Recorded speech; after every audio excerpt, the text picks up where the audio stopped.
Good morning, Year 6. I hope you're doing okay. I wonder if you can work out where I am. I've had a change of location today. So if you can guess where I am, maybe you can pop it in an email and send it to me. For the rest of you, we are going to be doing our English today. So I will share my screen with you and we can crack on. Okay, we're going to start with grammar this morning. And first of all, let's have a look. Which sentence uses the capital letters correctly? We are going to see a play by Shakespeare. There is a new doctor at the local hospital. There's a class visit to the museum next week, or he is trying to swim the English Channel. Which one of those uses the capital letters correctly? Question 16 says, complete the sentence with an appropriate subordinating conjunction. Okay, think about what they are and what would make sense in the gap. Tracy decided to walk something. It was a lovely day. Have a pause. Tell me 1, 2, 3, or 4, or the word that will go in the gap. Well done. Hopefully you can identify that capital letters are only used for names, they are used for places, and they are used at the beginning of a sentence. Okay, so the first one is wrong because there's no capital P in play. A play is just a thing, it's not a name of something. Doctor is also wrong. If it was the name of someone like Dr. Kildare, then you would have a capital D, but here it is a new doctor, so therefore it doesn't need a capital. Class visit doesn't need a capital, but English Channel does. So the fourth one is correct. For this one, complete the sentence with an appropriate subordinating conjunction. The correct subordinating conjunction in this case would be, let's have a look, it would be because. Let's see if it works. Tracy decided to walk because it was a lovely day. Okay? A subordinating conjunction can be any of the words from the I saw a wubba. Okay? Right, if you got those correct, well done. If not, keep practicing and you'll try and get it right tomorrow. Okay, so now, word of the day. Today's word of the day is filibustering, and it means to act in an obstructive manner by speaking inordinately at length. Inordinately means over the top, too long. Now, occasionally I have been told that I perhaps speak quite long. But to filibuster means you're speaking for a long time to stop anything else from happening. So to stop getting on with anything. And this happens in government and in parliament quite a lot. And particularly in the American parliaments, the Senate and the other one's called, that's dreadful, isn't it? If you know, perhaps you can get in touch and remind me. It's popped out my head. It'll come back later.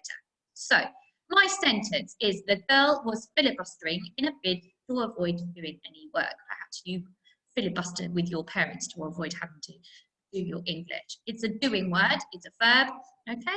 So can you write me a sentence, pause the video now, and then come back? I have remembered the word I'd forgotten. It's Congress. Congress, Senate and Congress is it? Okay, today we will be doing some summarising and prediction. But first of all, we need to read chapter 16 of Oliver Twist. Now, you have a little challenge to do once we've finished it, and it is to write me a tweet. Okay, the tweet has to only have 280 characters maximum, okay? A character is a letter, it's also a space, it's an exclamation mark, so you need to think really carefully how many characters you use when you are writing. You need to explain who Oliver is in 280 characters or less. But first of all, we need to read chapter 16 to find out what. When Mr. Brownlow and Rose Maylie found out that one of Fagin's boys was on trial, they hurried down to the courthouse. The boy might just know where Monks was to be found. Oliver begged to go too, saying that Jack Dawkins had been a friend to him and probably needed someone close by to comfort him. In fact, the Artful Dodger was in fine fettle. Before the sun sank forever on his magnificent career, he was determined to put on a show that befitted the renowned Artful Dodger. The court was crowded, so crowded that Brownlow could get nowhere near the dock. The Artful Dodger appeared, dressed as usual in his oversized coat and jaunty top hat, blustering and filibustering like a bantam cock, type of cockerel, like a you know, a male chicken. I demand to know why I am placed in this disgraceful situation. I am an Englishman. I have rights. Silence there, cried the jailer. What is this case? Asked the magistrate. Pickpocketing, your worship. Where are the witnesses? You might well ask. That's what I'd like to know, raved the Artful Dodger. Where are they indeed, and how dare they defame a man of my character? The crowd gave a whoop of delight. Here was a prisoner with style. What have you to say in your defence? Asked the magistrate lamely. Are you addressing me, squire? Have you anything to say against your accusers? No, I wouldn't stoop to holding a conversation with the villains. So you mean you have nothing to say in your defence? What, here? Never, not in front of this low class of justice. The crowd gave a cheer. Now, when I next take breakfast with my friend the Prime Minister, send him down, ordered the magistrate. What, the Prime Minister? Gasped the Artful Dodger in shocked tones. The crowd in court gave a shriek of laughter. Come along with me, said the jailer. Oh, I will, but it's no good you begging me to stay. I'm ashamed to be mixing with the hoi polloi on this bench. No good begging my forgiveness. I wouldn't go free now, not if you begged me. Here, carry me off to prison, jailer. Take me away. The court, by this time, was in uproar. People cheering, people hooting, ladies blowing kisses to the young boy. The going down of the Artful Dodger was as glorious as any sinking sun.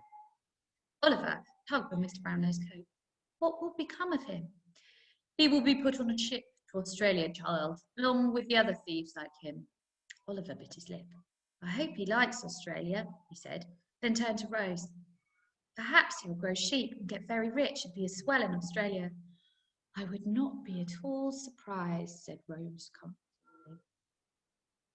The mood of the court had changed now, for Fagin was being brought in, and it took an army of policemen to protect him from the anger of the crowd.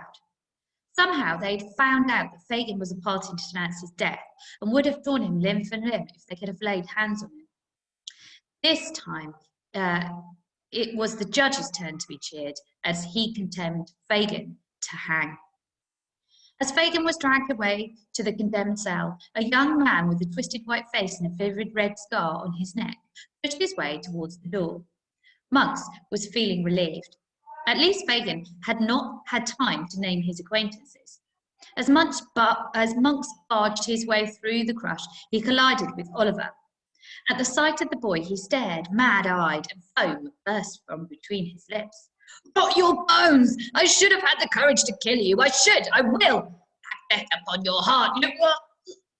He raised a fist, as if to hit Oliver, but fell to the ground, writhing and groaning in a fit. Oliver gazed down at him. It is the man at the window. Oh, yes, said Mr. Brownlow. I know this particular young man all too well. Orders were given for Monks to be put in a hackney cab and carried to Mr. Brownlow's house. There, with the door locked on the outside, an interview took place that changed several lives. At first, Monks was silent and surly. I cannot imagine what business you think you have with me, but I'm certain I have none with you. If you will not talk, then I shall have to tell your story for you, said Mr. Brownlow. There once was a man whose family persuaded him to marry young, not for love, but for money. Love? There never was any love in that marriage. Before long, there was nothing but bitterest hatred. A son was born, but soon afterwards the wife deserted her husband and went abroad in search of a sweeter life. Years passed. Believing that his wife was dead and thinking himself free, he dared to hope for some happiness. He dared to fall in love and marry again. Let us call his sweetheart Agnes. Imagine his grief and horror then, when he found out that his wife, his first wife I mean, was not dead at all. At once he left for Europe to find her and to beg for a divorce.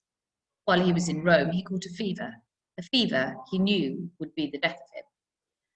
Your story is long and tedious, said Monks. Why are you telling me all this? Unlock the door and let me go. Oh, would you rather I called a policeman and told it to him? The choice is yours. At that, Monks slumped back in his chair, scowling horribly. As I was saying, continued Miss Brown, the man died of a fever in Rome, but not before he could make a will. He shared his property equally between his two children, the son living with his first wife and the unborn child of his beloved Agnes. Shall I tell you how I know? Because he posted it to me. Agnes, you see, was my niece. Rosemary fell back with a start. These people are known to you, Mr. Brownlow? Known to me, loved by me. But of course the letter came too late to help poor dear Agnes. Through no fault of hers, she found herself expecting a child and not truly married. So she ran away to save her family from the scandal. She only got as far as before her baby arrived. That baby, sir, was your brother, Oliver. Call yourself by whatever false name you choose, but you are Edward Leeson, firstborn of those sons, and Oliver is the secondborn. He is entitled to half of everything your father left, but you, sir, wanted it all, didn't you? In the corner of the room, Oliver sat very still, white-faced, spellbound by a life story about people he'd never met or heard of before. What was his name doing in such a story? You knew that if Oliver was in prison or sunk in a life of crime, he could not inherit. How happy you must have been on your return to England to discover that Oliver was already in the grips of your friend Fagin. You urged Fagin to turn the boy into a criminal. But his nature was too honest, was it not? Too good and too honest. I have no brother, you have no proof, protested Monks, wiping the sweat from his red throat. You may think so, sir. You went to great pains to buy back what proof there was from the matron of the workhouse where Oliver was born. A locket and a wedding ring, was it not? You bought them for just £25, didn't you? This much I learned on the visit to the treacherous Mr. and Mrs. Bumble, and you entrusted the parcel to Fagin to keep among his ill-gotten treasures. This much I learned from poor dead Nancy. Now, for the first time, Monks looked at Oliver, not as a brother might look, but as if he were some dog that had tracked him over 1,000 miles and could not be taken off. I could have killed you, but I feared your ghost would haunt me. I should have killed you when I had the chance.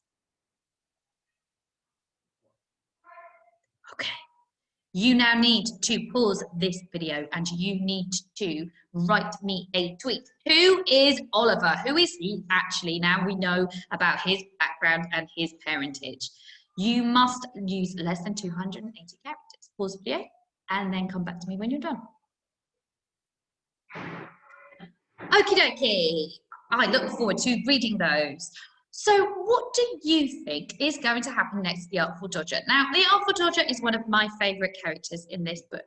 And he is now bound for Australia on a prison boat. What I would like you to do for the concluding part of today's lesson is I would like you to write me either a letter or a diary or a newspaper article, anything you like, describing what happens to the Artful Dodger next. Maybe it will be a sequel, the Artful Dodger's own like breakout sequel of Oliver, to tell me what happens next. I want you to describe his character now, and then maybe what he is like later. Do you think he reforms? Do you think he goes straight? Does he become a good guy, or does he carry on being slightly dodgy and a bit terrible?